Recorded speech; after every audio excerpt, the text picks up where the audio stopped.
ఏం పేరేనా? నా పేరు రాజు. రాజనా? పరిగి టౌన్. పరిగి టౌనా? టౌన్ గిరిజన మోర్చా. గిరిజన మోర్చా. సూపర్. చెప్పండి, గిరిజన మోర్చా అన్నావు కాబట్టి ఎవరు కొట్టేద్దాం అనుకుంటారు? ఎవరు గెలిచాడు? అన్ని బీజేపీ. కొండ విశ్వేశ్వరరెడ్డి 3 లక్షల మెజార్టీ వస్తారు. మీరు గిరిజన సంక్షేమం చూసిందా ఏమన్నా? బీజేపీ మరి గిరిజన మోర్చా అంటారు, గిరిజన సంక్షేమం. గిరిజన మోర్చా అంటే గిరిజన అంటే రాష్ట్రపతికి ఎవరు పెట్టిరు? కాంగ్రెస్ 70 సంవత్సరాలు చేసిరు కదా కాంగ్రెస్ వాళ్ళు. ఎవరికైనా గిరిజనకి ఎవరికైనా పదవులు ఇచ్చిరా? ఇవ్వలేరు కదా. ఇప్పుడు మహిళకి ఇచ్చారు, గిరిజన మహిళకి ఇచ్చారు రాష్ట్రపతి. అంత పెద్ద గౌరవం ఇచ్చినాక మేము మోడీకి వేయకుంటే ఎట్లా? అంతేనట. అంతే. అంటే పేరుకి రాష్ట్రపతి పదవి ఇచ్చారు కానీ అన్ని ఏదో ఫార్మాలిటీకి రాష్ట్రపతి చేసిన విమర్శలు ఎట్లా చూస్తావు? విమర్శలు అంటే మాకు గౌరవం ఇస్తారు కదా గిరిజనులకు.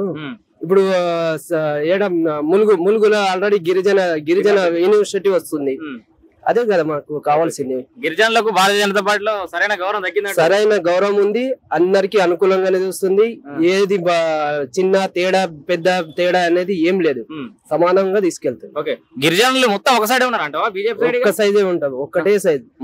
మా దగ్గర టౌన్ 215 బూత్, మినిమం దాంట్లో 1200 ఓట్లు ఉంటది.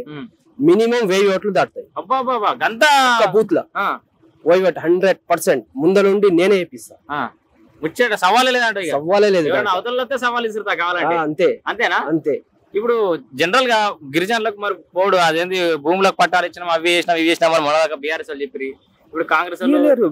బీఆర్ఎస్ 10 సంవత్సరాలు చేసారు, ఏవి ఇయ్యలేరు. ఇప్పుడు కాంగ్రెస్ వద్ద అన్ని హామీలు ఇచ్చారు, అన్ని ఉద్యోగ హామీలు అన్ని. ఒక్కడి కూడా సక్సెస్ కాలేదు. 9వ తారీఖు సీఎం పదవి కూర్చున్నా 9వ తారీఖు రుణమాఫీ చేస్తా అన్నాడు రేవంత్ రెడ్డి. ఇప్పుడు వరకు ఏం లేదు. ఓకే, మొత్తంగా భారతీయ జనతా పార్టీ ఇప్పుడు తెలంగాణ రాష్ట్రంలో అధికారులకు వస్తూ ఉంటావా? 100%. 2028లో 100% భారీ మెజార్టీతోనే వస్తుంది. BJP government వస్తుందంటావా? 100% వస్తుంది.